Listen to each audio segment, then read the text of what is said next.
La universidad, la segunda universidad más grande del país, un parque de diversiones que es nuestro vecino, y el Jardín Botánico.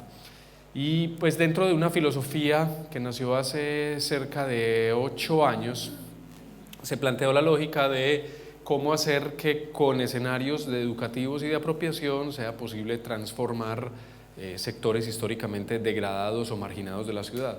Normalmente los gobiernos hacen las grandes inversiones en los sectores más privilegiados, los más visibles por los turistas, para la creación de nuevos museos, escenarios y espacios, pero digamos que lo novedoso en este caso fue cómo hacer que estos lugares no quedaran en esos ejes típicos de las ciudades, sino que quedara precisamente en las periferias, en donde precisamente es más necesitado esa transformación social y en donde la presencia del Estado es mucho más requerida que probablemente en el resto de la ciudad. Entonces hubo una visión planteada por un alcalde matemático, que hoy es el gobernador, que era cómo hacer que la periferia se vuelva la centralidad, cómo hacer que los lugares más vulnerables sean los que tengan los servicios de mayor calidad, de mayor impacto, y al mismo tiempo sirvan de escenarios de reconocimiento público, de encuentro ciudadano y de transformación social.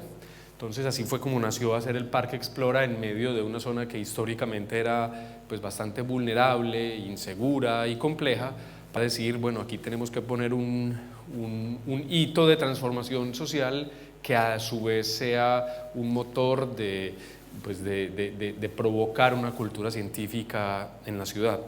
Entonces el parque nace así, pues como Parque Explora. Pues me disculparán pues por la redundancia del nombre, pues porque veo que aquí también tenemos Par Explora y está Explora con ACID, y Explora pues ha sido una palabra muy redundante probablemente en los escenarios de divulgación. No fuimos la excepción, tal vez no fuimos tan originales, pero una realidad es que pues funciona todavía la palabra. Entonces bueno, ahí también hay que darle un mérito, ¿cierto?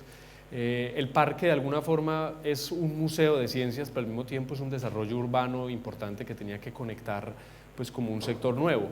Hoy por hoy pues ya lo que históricamente era un sitio peligroso, marginado, apartado, se volvió un lugar concurrido, activo y en mucho movimiento. Y aquí viene pues como un primer principio fundamental, y es que pues para crear un espacio de estos, el espacio lo es todo, y el lugar en donde está lo es todo, y la misión que tiene el lugar, pues la misión que tiene el centro, y en este caso lo que va a hacer el INACH con la creación del nuevo centro, lo es todo. Y todo significa es que la elección de ese lugar marca un hito de transformación de la ciudad, un nuevo foco de concentración donde los turistas, los locales tienen que identificar esto como un sitio que refleje, digámoslo así, la transformación de la ciudad. Y ese primer principio es donde pongas tus esfuerzos, vas a hacer que eso sea en sí mismo una actividad transformadora. Y no solo por el hecho de que sea un espacio dedicado a la divulgación de las ciencias, sino por el hecho de que vas a crear una transformación urbanística, arquitectónica, un nuevo hito de la ciudad que tiene que reflejar los valores y las aspiraciones de ser un sitio abierto, convocante y transparente para el público que le va a visitar. Entonces, bajo esa filosofía nació como parque, bajo la idea de que pues, esté en un espacio público, abierto, que en cierta forma sea reconocible por todo el mundo y que su misión se pueda inferir sin siquiera haber entrado al sitio. O sea, cómo hacer que lo que pasa allá sea tan transparente para todo el mundo que uno quiera ser partícipe de esto. Y esto me lleva pues como a una reflexión que pues esto no se ha inventado ni es nuevo, esto se ha hecho muchas veces en la historia. De hecho, yo no sé si ustedes sabían, la Biblioteca de Alejandría cuando nace fue una idea de Ptolomeo, y Ptolomeo se hizo la pregunta de cómo había que hacer un escenario que verdaderamente representara la innovación científica y tecnológica de la época. Ahí pues estuvo Euclides y estuvieron pues los sabios de la época, Y recuerdo que una de las cosas que ellos concluyeron es: tenemos que tener a la gente más inteligente haciendo lo que ellos quieran. O sea, un espacio en donde ellos se encuentren y ya miraremos qué pasa, ¿cierto? Esa idea de un espacio que se puede considerar hasta ocioso para la apropiación del conocimiento es finalmente una acción social fundamental que nos convoca a todos nosotros, que nos convoca incluso a los que estamos aquí. Pues la idea de ir a encontrarse, a hablar de divulgación científica y de ciencias y de difundir nuevos conocimientos es una idea que en cierta forma subyace yo diría, a la condición humana. Y es obligación de los gobiernos, de los centros de investigación, crear los espacios para el encuentro ciudadano, para la conversación y el diálogo de saberes. Nosotros no fuimos la excepción y empezó a existir el proyecto antes de que existiera el edificio a través de conversatorios como este. Cada mes, cada semana, montamos un programa donde Pere ha estado y ha habido otros asistentes de todas partes del mundo, en donde todas las semanas siempre tenemos algún visitante importante que da cuenta sobre temas de divulgación científica en una agenda que tenemos en el año. Solo en asistentes al año a los eventos que hacemos todas las semanas recibimos más de 50.000 personas a eventos gratuitos que creamos para ambientar esta conversación. Entonces ahí viene como otro principio, y es: el museo debe ser un espacio para la conversación abierta, un espacio en donde preguntas peligrosas se puedan hacer, ¿cierto? Y se puedan hacer libre y abiertamente, y en donde los ciudadanos puedan ir a encontrarse con esas preguntas peligrosas o puedan formular esas preguntas peligrosas como una posibilidad de estar retando permanentemente al conocimiento y a la imaginación. Entonces aquí viene pues como la misión entonces que nosotros hemos establecido, que sería, en mi opinión, un principio museológico fundamental en la creación del escenario. La misión debe ser la de inspirar, comunicar y transformar mediante escenarios de interacción en torno al conocimiento científico y tecnológico. El museo no es una vitrina exclusiva de desarrollos científicos, y hay veces se confunde la idea de la divulgación científica como un acto de propaganda a la ciencia que se está haciendo, pero no necesariamente hay que verlo así. Hay que verlo es más como un escenario para hablar abiertamente de ciencia. Ayer se armó un debate en alguna de las conversaciones que me llamó mucho la atención sobre si debía o no ser ciencia de punta la que estuviera eventualmente puesta en escena en algunos de los medios de comunicación.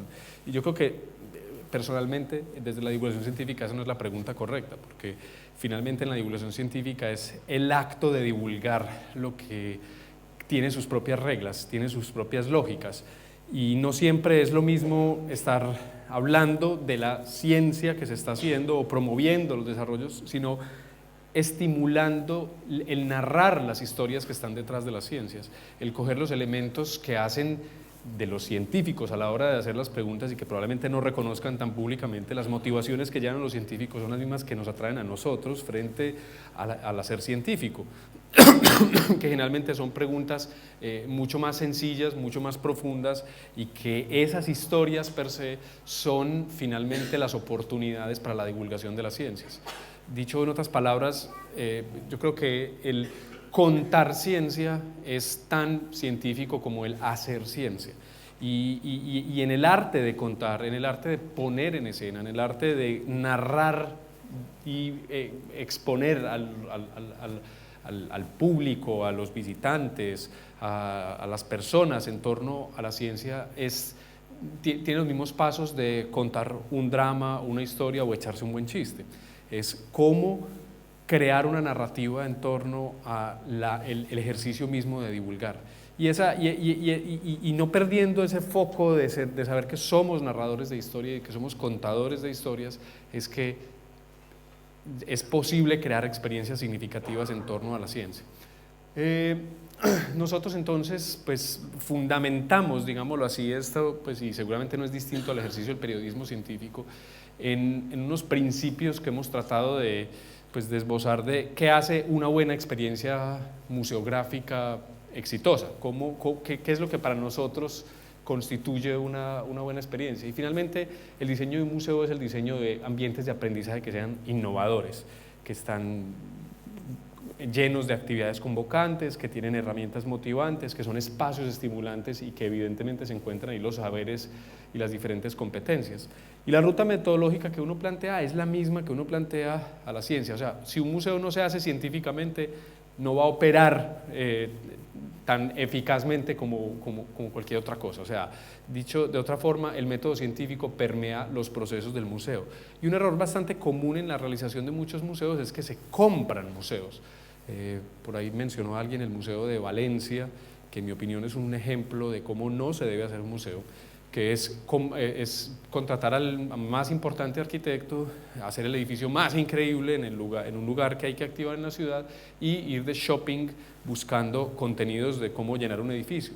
Resulta que la esencia y el factor de éxito crítico de cualquier museo es que el pensamiento museológico, que es el mismo pensamiento científico para poner en escena con hipótesis reales y auténticas de cómo le vamos a hablar a la gente sobre el cerebro, sobre la mente, sobre la Antártida, ocurra ese método científico dentro de un equipo de trabajo interno capaz de materializarlo y convertirlo en una realidad, que es el mismo hacer del divulgador científico. O sea, una cosa es ser un simple informador y otra cosa es partir de una hipótesis auténtica, fundamentada para construir una historia, narrar una historia y garantizar que todos los elementos que el lector necesita recibir o que el público necesita recibir se den de manera eficaz. Entonces, el desarrollo de una exposición tiene los mismos pasos del desarrollo de una investigación. Tiene que tener una fundamentación, tiene que generar ideas, tiene que evaluar lo que está diciendo que va a ocurrir y cuando evalúe tiene que probar que cuando va a salir en escena eso también va a funcionar. Y de ahí a la pregunta de si la evaluación es importante en el principio, pues claro que lo es.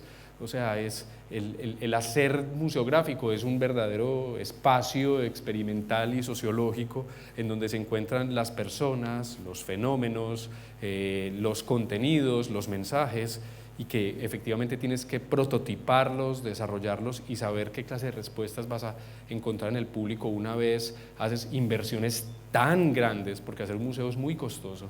Hacer las inversiones que vas a hacer de manera responsable, de una manera pues que en el tiempo realmente siga funcionando. Entonces, el primer principio es el equipo humano que conforme el desarrollo del museo tiene que ser él mismo tan científico como la ciencia que va a promover. Y parte de unas preguntas distintas, y es qué clase de mensajes vamos a proveer, qué clase de experiencias y estímulos vamos a construir dentro del espacio y cómo vamos a hacer que esos estímulos efectivamente tengan el impacto que queremos. Entonces, evidentemente uno busca que sean viables, factibles y especialmente deseables, porque un sitio de estos no es simplemente una metáfora a la ciencia muy bien puesta en escena, sino que es un ejercicio provocador del público que nos va a visitar. Un museo de ciencias se caracteriza primordialmente porque tiene la realidad conjuntada dentro de él.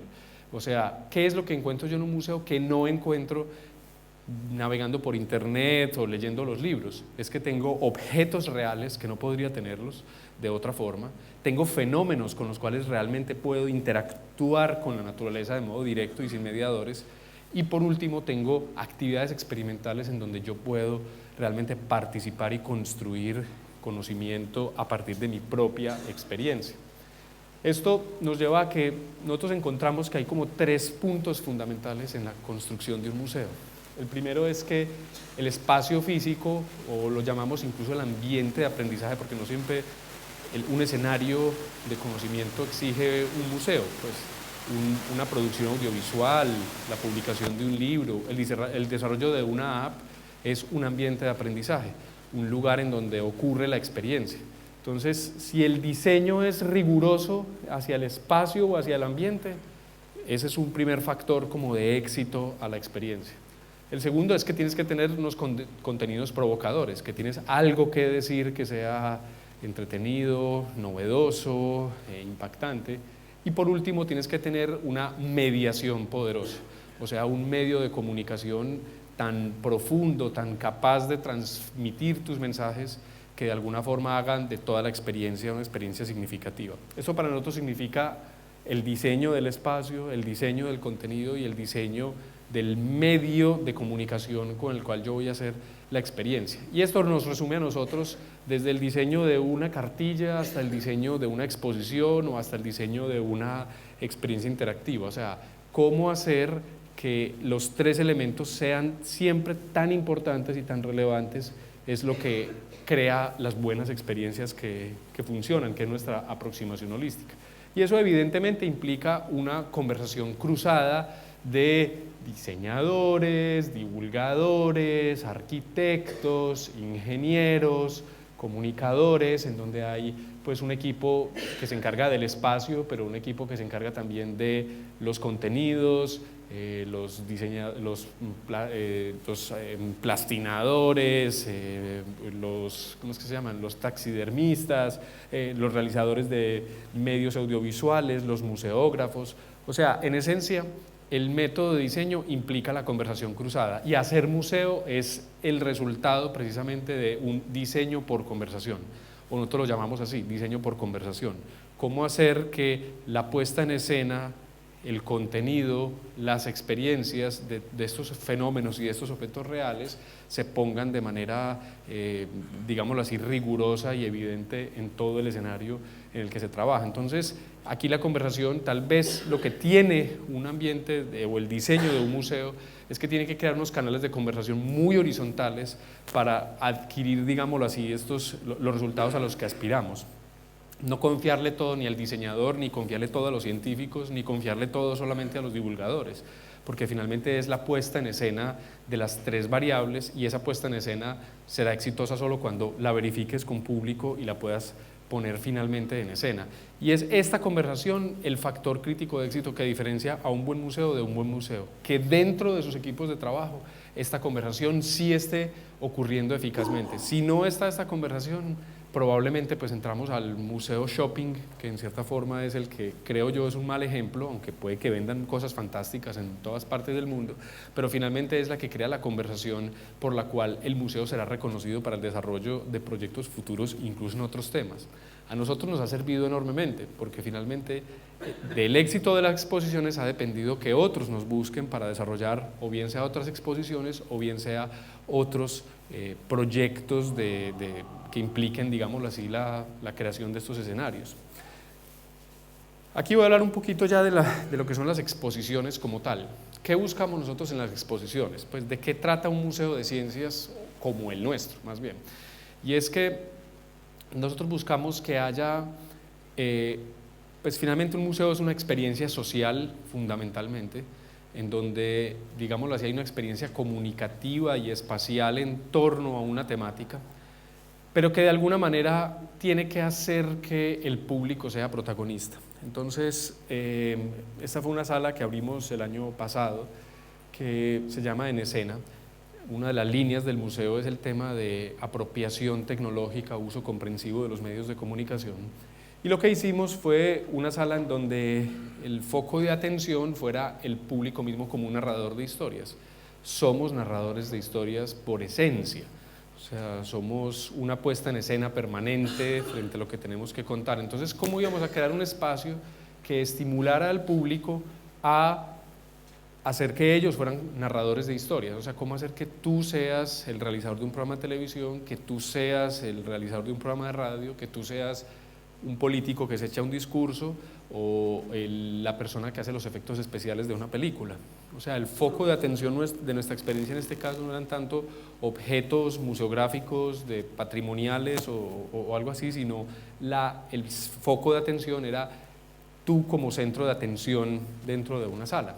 Entonces, para eso necesitábamos no solamente pensar desde adentro, sino pensar desde afuera, pues fuera de la caja. Esto es cómo aprovechar a comunidades que ya ellas mismas se han desarrollado como generadoras de contenidos. Estamos hablando de colectivos, de comunicadores, de divulgadores, de redes que están en la ciudad y que con ellos se pudiera construir un contenido en donde ellos se vieran reflejadas y fueran en ese sitio partícipes, digámoslo así, de experiencias con las cuales participar. Entonces hicimos una sala que trataba sobre la apropiación de los medios mediante historias. Entonces, esto quiere decir que a estos colectivos o al público visitante lo inducíamos a que fueran ellos narradores de historias en una puesta en escena donde no de manera tan fácil vas a poderlo tener por tus propios canales ese tipo de experiencias. Entonces aquí lo que buscábamos era que la gente comparta, crea, exprese, digámoslo así, diferentes experiencias en torno al hecho de contar historias. Contar historias era la idea de la sala fundamental. Metodológicamente nosotros trabajamos el diseño con esos colectivos, con nosotros mismos y con los medios disponibles que constituyen cualquier cantidad de ideas que tengan como misión hacer que la gente cuente historias. Aquí el objeto de contenido eres tú mismo narrándote. Entonces, a partir de esas ideas creamos una sala en donde el concepto es ponerse en escena.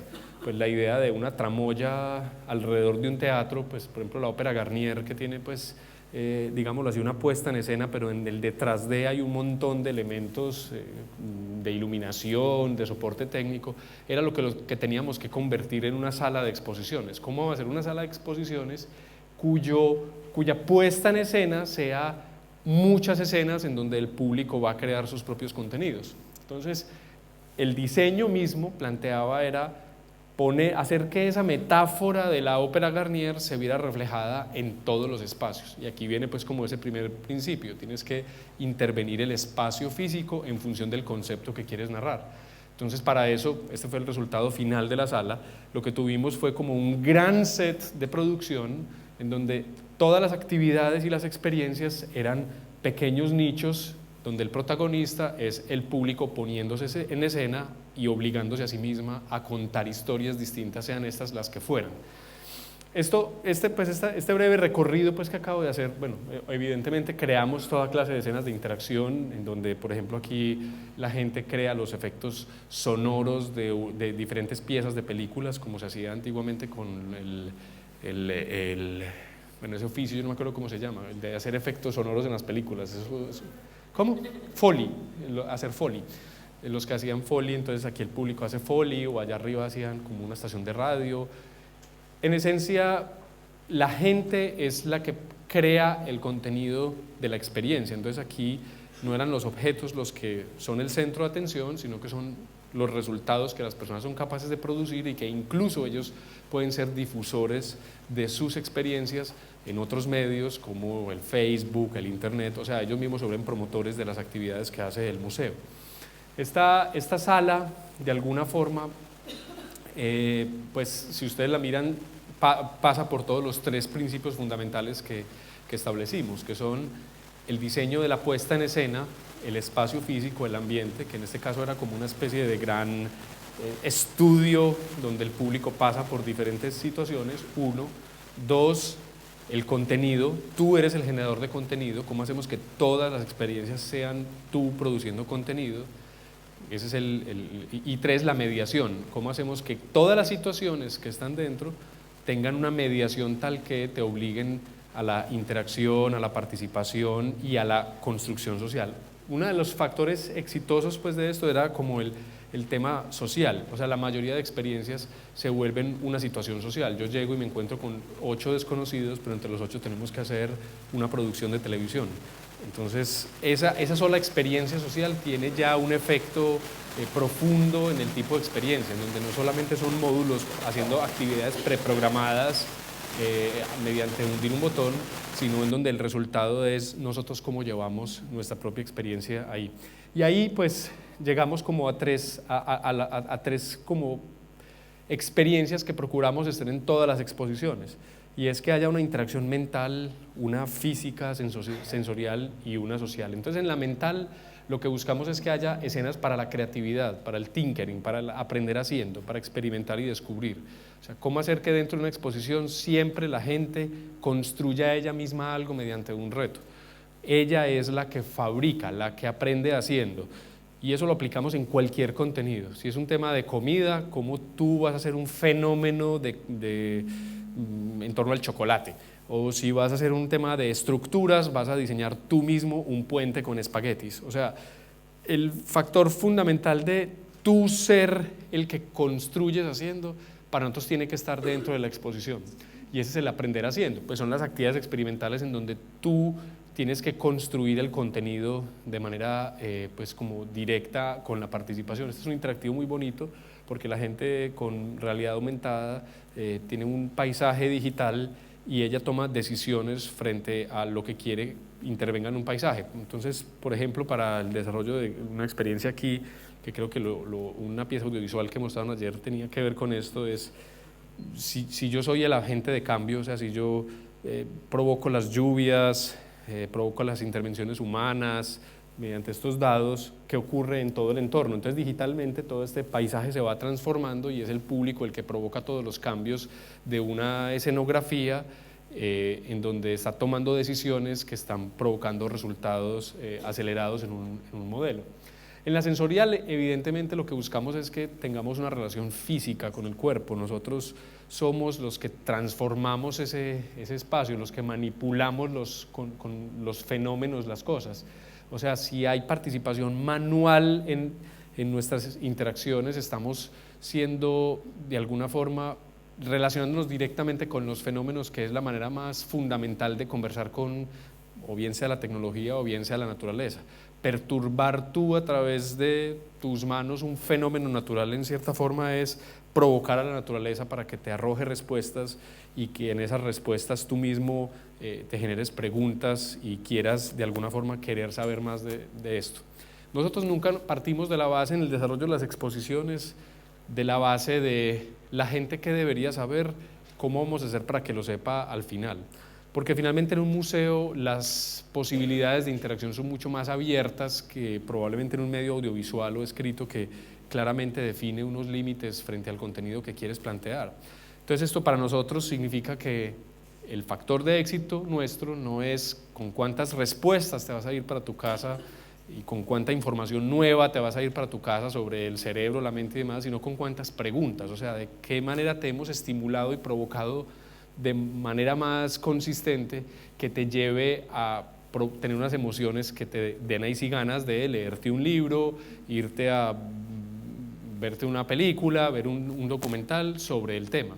O sea, la curiosidad es el factor crítico de éxito de un museo interactivo. Cómo ser capaces de generar más preguntas que respuestas, que finalmente es el modo en cómo la ciencia misma se desarrolla y estimula pues a dar el paso siguiente en la conversación. Entonces, bueno, aquí son muchos más ejemplos de esa interacción física, manual, en donde buscamos que sea el público el que construya con eso. Y finalmente, pues está la interacción social, que son escenas en donde uno tiene que buscar que la relación con los demás sea el centro de atención. Por ejemplo, pues la gente tiene que recrear aquí unas escenas en público, o por ejemplo en este caso tienen que hacer un programa de radio entre todos y representar una radionovela, ¿cierto? Entonces las mismas personas son las que dramatizan, las que participan, pero si tú creas espacios que impliquen esta conversación social, creas de alguna forma una experiencia significativa y profunda frente a lo que significa ir al museo. El museo no puede ser simplemente una colección de información desplegada en un espacio, sino que tiene que ser una ocasión para provocar conversaciones abiertas entre los mismos visitantes o entre los mediadores del museo y los mismos visitantes. El rol de los mediadores para nosotros es muy importante porque, bueno, yo no sé cómo sean aquí en Chile. Cuando uno compara pues, los museos en Europa a, por ejemplo, la experiencia que nosotros tenemos, pues muchas veces los museos buscan ser autogestionadores de su información, o sea, la gente lee por su cuenta, interactúa por su cuenta en muchos casos y de alguna forma esta mediación humana no siempre es prioritaria. Para nosotros es fundamental la mediación humana, porque somos una sociedad absolutamente oral, necesitamos que nos estén como provocando la conversación. Pero esta mediación no se trata de ser una clase abierta de información, pues no es que el público llegue y entonces le vamos a dar una clase sobre ¿sabías todo lo que tú no sabías? Y te lo vamos a enseñar aquí, sino más bien es cómo provocar conversaciones que de alguna forma despierten a las preguntas que pueden hacer valiosos los objetos y las situaciones reales que están enfrentando los diferentes públicos. Todos somos generadores de preguntas y el museo es el lugar en donde uno debe poderse hacer esas preguntas sin la intimidación de tener resultados o respuestas negativas, porque es que nadie pierde museo, o sea, uno no va al museo a ganar o perder o saber qué tanto sabes o qué tanto dejas de saber. La idea del museo no es que te evalúen al final de tu visita para ver, ¿has entendido la lección de esto? Pues para eso estará el colegio, la universidad. El museo es un lugar para experimentar libre y abiertamente en un entorno pues de conversación relajada y tranquila. Entonces, para nosotros estas tres conversaciones finalmente son las que crean las situaciones de apropiación, que son las que motivan de alguna forma la relación permanente con el museo en el largo plazo. Hay unos ejemplos que, bueno, nosotros como centro interactivo no nos interpretamos como solo museo. De hecho, pues el haber estado diseñando estos espacios nos ha llevado a ser útiles al desarrollo de otros escenarios. Yo pues les ponía de ejemplo ayer en una conversación que una ciudad como San Francisco o las grandes ciudades de Estados Unidos son visitadas por 15, 20 millones de turistas, y que cuando de alguna forma la gente vuelve a estos museos o va a estos museos, va por primera vez como el gran atractivo turístico que tienen las ciudades. En el caso pues del Exploratorium yo lo uso de ejemplo, pues primero porque es uno de los grandes referentes de museos de ciencias del mundo, de los pioneros, hecho por Oppenheimer. Es un museo que en una ciudad como San Francisco, a la que llegan 20 millones de turistas, lo visitan 600.000 personas. En el caso de Medellín, es una ciudad que llegarán 800.000 turistas al año, póngale 1 millón pues en el mejor de los años, y nosotros recibimos la misma cifra de gente, 600.000 visitantes. Entonces, ¿por qué o cómo se consigue que lleguemos a ese número? Es porque, pues, por lo menos para nosotros es un indicador que la gran mayoría de personas que habitan Medellín vuelve al museo por tercera y cuarta vez. O sea, no van solo una vez, sino que van de manera recurrente y permanente. Y eso se consigue efectivamente creando siempre nuevos contenidos. O sea, tienes que ser un sitio que, si estás lidiando con una comunidad muy pequeña, estás en la obligación de estarle ofreciendo siempre cosas nuevas a esa comunidad pequeña para que te estés renovando de manera permanente. El factor de éxito entonces para una ciudad como la nuestra es generar siempre nuevos contenidos. Y uno de los indicadores que a nosotros nos dice que una vez tú has desencadenado un proceso de generación de contenidos, realmente existe apropiación, es que gran parte de esos contenidos se autogestionen después de tu propia presencia y difusión. En la actualidad nosotros, por ejemplo, tenemos 13 grupos de astronomía que nacieron dentro del parque, semilleros, colectivos, personas que empezaron a venir, pero que empezaron a adquirir una dinámica propia de apropiación. O sea, ellos ya se autogestionan, nosotros solo les prestamos el lugar, pero ya ellos vienen y hacen sus propias actividades. Eso ya es un indicador de apropiación, cuando ya has creado una comunidad tal que ella misma empieza a crear sus propias reglas, su propia generación de nuevos contenidos, su propio nuevo relacionamiento con el museo mismo, con la relación que empieza a tener hacia afuera. Entonces, para nosotros, el hecho de hacer que la mediación sea tan fuerte dentro del museo, lo que provoca es que tienes un público que él mismo se empieza a volver un mediador dentro y fuera del museo. Un ejemplo que me gustó mucho ayer de las piezas audiovisuales que mostraron, que era esta producción global que se llamaba Foolproof, actividades experimentales hechas por niños de todas partes del mundo. Un museo es un proveedor de actividades experimentales, pero ¿cómo haces tú para que esos contenidos no seas tú el que los estés difundiendo, ni solo tus expertos, sino tú los pongas en la conversación de las comunidades a las que afectas? ¿Y cómo haces que esas comunidades sean generadores de contenidos a tu propia actividad museológica? Y ahí hay una reflexión profunda que hacerse. ¿Cómo hacer que los intereses que se están generando en cosas como las redes que vimos ayer en los casos de Facebook y Tumblr y todo esto, sean ellos mismos como el eco de las actividades que ocurren dentro del museo? O sea, cómo hacer que tus propios contenidos pasen a través de esas comunidades y esas comunidades se encuentren reflejadas en el museo, sean ellas parte del museo y de la dinámica del museo, es probablemente uno de los retos más grandes que tienen probablemente todas las instituciones museales del mundo.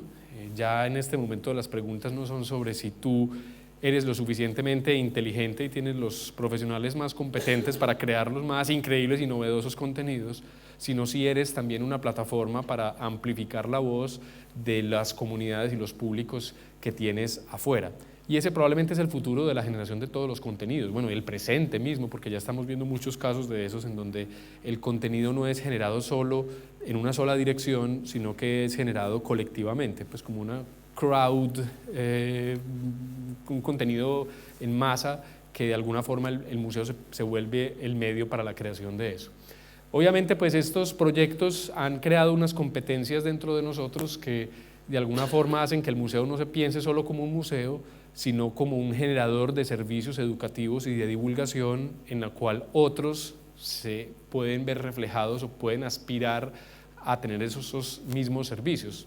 Recuerden que les decía ahorita que hay el diseño de espacios, la mediación y la generación de contenidos como los tres pilares. Y esos tres pilares son el modelo de sostenibilidad nuestro actual. O sea, cómo los servicios que hemos desarrollado para crear nuevos espacios se pueden amplificar a otros que necesitan de ambientes de aprendizaje. Por ejemplo, hoy nosotros ya hemos hecho laboratorios, ambientes de aprendizaje. Este es el colaboratorio o el makerspace de la ciudad que lo estamos construyendo con colectivos de la ciudad dentro del Museo de Ciencias. O sea, si ya sabemos que hay un movimiento maker en el mundo, ¿cómo hacemos que el museo mismo sea un maker que haga que esos colectivos se encuentren en tu sitio y que ellos encuentren que ese es un lugar abierto en el cual ellos pueden crear y desarrollar cosas? ¿Qué herramientas tiene el museo que no están tan desarrolladas afuera? La capacidad de crear estos escenarios y de atraer, digámoslo así, la atención de la administración pública y local para la generación de estos ambientes. Obviamente el desarrollo de centros de innovación, ahorita estamos haciendo uno de formación de maestros, o sea, el sistema educativo dice, ay, ellos hacen espacios súper novedosos e interesantes con actividades para sus exposiciones. Ahora, ese conocimiento serviría para desarrollar un ambiente de aprendizaje, por ejemplo, como un centro de maestros. La respuesta es, ¿y por qué no? Si somos buenos creando ambientes de aprendizaje con desarrollo de museos, ¿cómo hago yo para que esa misma experiencia se vea reflejada en otros ambientes de aprendizaje? O evidentemente en el desarrollo, pues si uno está haciendo museos, hace constantemente software, aplicaciones, medios comprensivos para difundir temas específicos, entonces ya también te empiezan a buscar para el desarrollo de aplicaciones o el desarrollo de software o el desarrollo de interactivos que tengan un fin específico hacia la apropiación. En esencia, el Museo de Ciencias es un medio de comunicación que hace uso de muchos escenarios de conversación.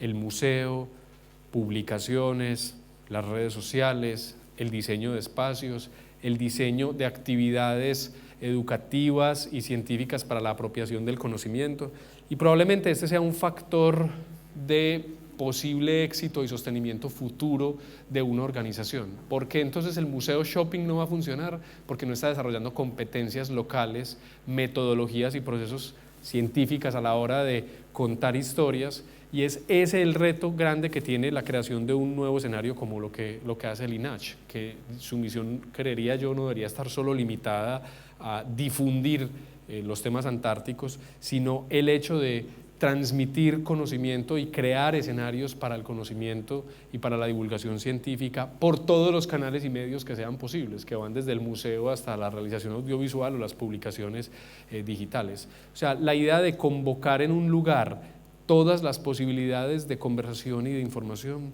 debe estar siempre en la agenda de lo que debe ser el escenario. Y esto lo que les va a permitir es una sostenibilidad en función del desarrollo de diferentes escenarios o posibilidades distintas para poder tener interacción con sus diferentes públicos. Uno de los retos grandes que tiene pues, el INACH con el proyecto, pues evidentemente es que está en una comunidad pues, local que evidentemente, pues, por lo menos a mí me ha llamado mucho la atención cómo en todas partes las referencias patagónicas y antárticas están de alguna forma en la calle o en la ciudad, pero tiene el reto grande de si se va a convertir en un puente, en un trampolín, y que ya lo es de hecho, hacia toda esa investigación científica que ocurre en la Antártida. Esa misma visión exploradora, científica, turística y comunicadora, pues la debe conjuntar muy eficazmente en este escenario nuevo de la ciudad que va a aparecer y que va a marcar como el gran hito de la ciudad, que lo conectará evidentemente con la comunidad científica, pero con el público o los visitantes y los turistas que llegan a esta ciudad, y evidentemente con el mismo país. No sé cómo estoy de tiempo. Bien. Bueno, entonces, pues por último, está pues obviamente el desarrollo pues de otros escenarios, el Planetario de Bogotá, el de Medellín lo hicimos nosotros, o las salas interactivas pues que estamos haciendo son como los que constituyen pues esto. Esta fotografía me es curiosa pues porque pues no sé si Eric está aquí, pues no es que siempre seamos gente felices y tratamos de aparecer pues en las fotos felices, pero en esencia pues yo me atrevo a decir que, pues, que los indicadores que dan cuenta de la misión del lugar pues dan cuenta un poco de estas grandes conclusiones. La función principal del centro interactivo del Museo de Vicencia es que la visita le cambia la vida a sus visitantes, y esa visita tiene que verse reflejada en que el público salga con más preguntas al final que con respuestas. Eso ya es un indicador, en mi opinión, del éxito mismo del museo como un generador de cambio y de transformación social. Por último, pues decir que el saber hacer del museo debe trascender a la idea de ese solo espacio físico, y debe de alguna forma tejer estas conversaciones que están ocurriendo aquí con la ciudad en general, con los visitantes en general, con la ciudadanía, que de alguna forma convierte un escenario de estos en un factor, digámoslo así, de transformación y de visión hacia lo que significa, digámoslo así, la apropiación pública del conocimiento, que finalmente es la misión que convoca la existencia del parque. No sé si tengan como dudas o preguntas pues ya concretas, pues traté de hacer como un medio barrido pues de lo que hacemos allá, pero evidentemente cada una de los temas que convocan el museo pues son la agenda pues permanente nuestra. Y cuéntame. Vamos a dar pie a un par de preguntas. Gracias.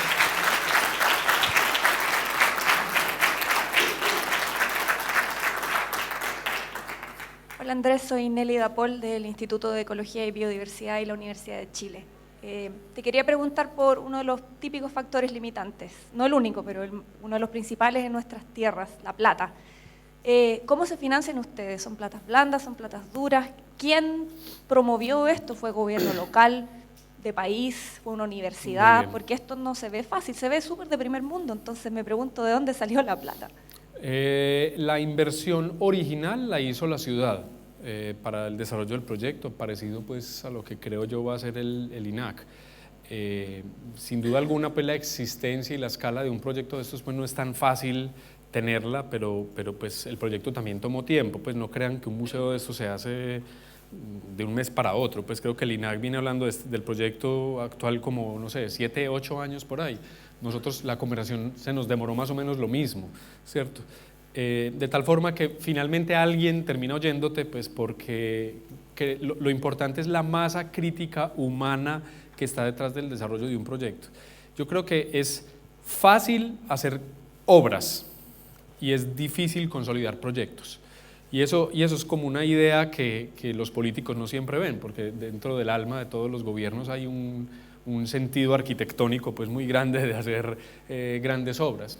Entonces, lo importante, creo yo que el activo más grande es la masa crítica local de gestores de un proyecto de estos, que a la larga va encontrando los medios. Ahora, efectivamente, nosotros arrancamos de ese modo, hubo una inversión pública importante que consolidó el edificio, pero una vez ya está el edificio es como, bueno, ¿y ahora esto cómo se sostiene? Entonces uno va a aspirar a que el Estado, por lo menos así lo vemos nosotros, sea el que te sostenga perpetuamente, pues es muy difícil, ¿cierto? Porque finalmente hay cambios de gobierno, hay visiones distintas, el gobierno que llega dice yo no quiero nada del anterior, y bueno, esas cosas pasan seguramente aquí en todas partes. Entonces el factor de éxito de la organización es cómo convierte la creación de espacios, la generación de actividades educativas, el desarrollo de proyectos con las comunidades, con los barrios, con la región, como sus activos de conocimiento fuertes para su propia sostenibilidad. Eso quiere decir que hoy el parque, el museo nuestro, tiene, del Estado recibe muy poco, pues recibe, paga los servicios públicos y la vigilancia y el aseo y en algunos casos pues temas generales de mantenimiento. Pero hay una corporación privada sin ánimo de lucro que su trabajo debe ser la misión misma del parque, estar generando nuevos escenarios para la apropiación de la ciencia. Entonces nosotros somos contratados permanentemente por el Estado para proyectos y estrategias que a ellos les interesan en temas de divulgación, apropiación o educación y el desarrollo de estrategias locales o en el resto del país, haciendo otros museos o haciendo estrategias de apropiación educativa. Recuerden que uno no debe pensar esto como un museo de ciencias que hay que sostenerlo, porque se arruina. O sea, si fueran tan buenos los museos, pues los privados lo hubieran descubierto hace tiempo y tendríamos las ciudades llenas de museos y facturando millones, ¿cierto? Pero eso no pasa, ¿cierto? Pero lo que sí tiene el museo son servicios educativos, y viéndolo en esa lógica de servicios educativos, es un canal perfecto para producir piezas audiovisuales, generar publicaciones de divulgación científica, conectarse al sistema educativo. El Museo de Ciencias puede conversar con 3 sectores, el cultural, el educativo y el de ciencia y tecnología, y estoy seguro que esos sectores están aquí igual, solo que hay que modular sus discursos en función de los intereses y las estrategias con lo que se mueven. Y obviamente una movilización con el sector privado para que te patrocine o para que te apoye, digámoslo así, diferentes estrategias o programas en los que estés trabajando. ¿Preguntas? ¿Una más? Hay varias, parece. Vamos por acá. Gusté mucho, Andrés. Gracias. Magnífico trabajo. En Europa tenemos grandes desafíos. Mencionaste puntos muy importantes, el aspecto mental, sensorial, social, y mencionaste algo muy importante para estas generaciones, que crear curiosidad. Mas en Europa, uno de los grandes desafíos que nos tenemos era inspirarlos, porque se ven con muchas cuestiones, las generaciones piensan que yo no soy capaz. Es intimidante demais. ¿Por qué estudar? Son tantas preguntas. Y algo que estamos trabajando ahora es inspirarlos con cuestiones, sí, levantar cuestiones, mas responsabilizarlos que será su función para hacerlas e inspirarlos para ser mejores personas, para estudiar más, para tener trabajos con eso. Y otra cuestión, que es un gran desafío que tenemos también, es que qué edades trabajas, porque con tantas actividades, con tantas cosas, trabajar con niños y trabajar con adultos y abuelos es un grande desafío. ¿Cómo haces? ¿Cómo es tu experiencia? Bueno, son como 10 preguntas, pero están muy buenas todas. Totalmente de acuerdo, pues yo creo que tú lo has mencionado bien, la misión real, y creo que así la tenemos nosotros esbozada pues en nuestros medios, es inspirar, es la primera, ¿cierto? Cómo, en cierta forma, claro, la curiosidad realmente deriva un poco del primer acto, que es el de la inspiración, ¿cierto? Y la inspiración finalmente es cómo motivar otros imaginarios y otras conversaciones. Recuerden que yo vengo de una ciudad que ha tenido grandes dificultades, que las tiene hoy en día, o sea, donde tenemos una marginalidad en los barrios, en los jóvenes que ustedes no se imaginan, todavía lidiamos con temas de narcotráfico, seguridad, todo este tipo de cosas, y el gran reto nuestro es cómo poner un tema de conversación distinto a esas limitaciones que tenemos en estos barrios y en esos entornos. Yo creo que la respuesta a cómo se logra eso es cómo construir contenidos con las comunidades, y ese es como un factor crítico de muchos de los proyectos que hacemos, no quiere decir que de todos, pero de muchos sí, y es cómo las personas de manera natural, sea en las condiciones más adversas o las más favorables, todos tenemos motivaciones e intereses frente al mundo natural, frente a la tecnología, frente a los medios. Entonces ahora estamos desarrollando muchos proyectos que el contenido no es el museo diciendo este es el mundo, miradlo, ignorantes, aprended, no, sino es cómo crear conversaciones en donde los intereses de ese público se vuelven los factores de desarrollo de contenidos y de experiencias con ellos. Y yo creo, no son demasiados los proyectos, y no puedo decir que todo el museo sea eso porque no es así, pero digamos que en algunos de los proyectos en los que estamos, la búsqueda es hacer que los intereses y las motivaciones naturales que tienen esas comunidades sean insumos para tú diseñar tus contenidos, y lo que tienes es unos mediadores que sí están conectados con medios audiovisuales y tecnológicos y están conectados con el mundo de la ciencia para decir, aquí puede haber una oportunidad frente a lo que a ti te interesa. Entonces, solo por citar un ejemplo, hay un proyecto que tenemos que es de cartografía, y es cartografía urbana. O sea, la gente quiere saber de cartografía, pero cómo con su propio barrio, con su propio entorno, vamos a construir un contenido que tenga que ver con lo que tú tienes por contar de lo que pasa en el barrio, en el pueblo, y con esto crear exposición y contenido en función de tu propia realidad y de tu propio contexto. Hay otros ejemplos pues, que podríamos hablar después, donde les podría contar más ejemplos de cómo construir contenidos con los intereses del público. Sí, estamos medio apurados con el tiempo, pero va él, una persona que va a compartir con nosotros en el café, así que le vamos a hacer la última pregunta. Ya, bueno, es cortita. Muchas gracias, Andrés, por tu charla. Ya quisiera ir a Medellín pronto. Invitados todos. Gracias. Bueno, que sea esto para hacer la publicidad.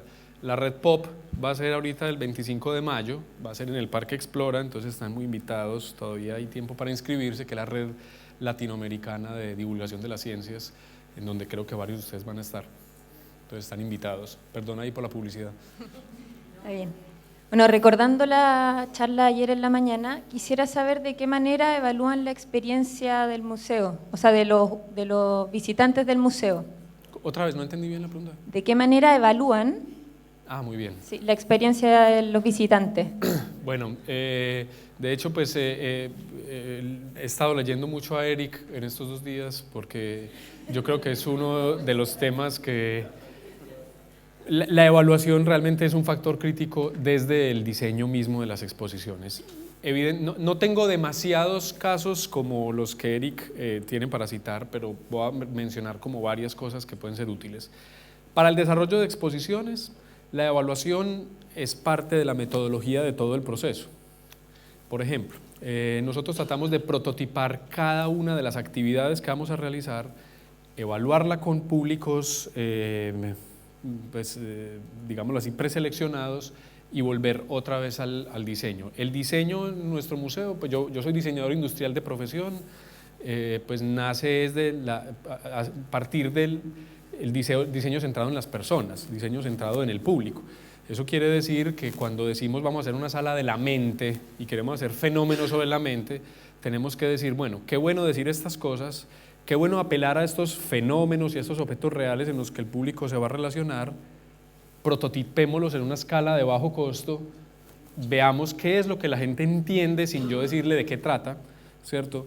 Y después llevémoslo eso al escenario de depurar el diseño. Entonces tratamos es de prototiparlo todo, ese es uno de los ejemplos, muy basado en este caso en la usabilidad, el uso del espacio, en la transmisión de mensajes y contenidos, y también evaluamos públicos, le damos a la gente cascos con cámaras, por ejemplo, para que recorran el museo, y tratamos de estar evaluando cómo en el espacio, en los interactivos y en todo se hacen diferentes actividades. Son solo 2 ejemplos muy pequeños. Ya en proyectos concretos con comunidades hay otro tipo pues, de mecanismos de evaluación y de seguimiento, que pues podría yo contarles más en detalle pues, de qué tratan y qué cosas hay ahí. Ya, pues, entonces le damos un aplauso grande a Andrés. Gracias.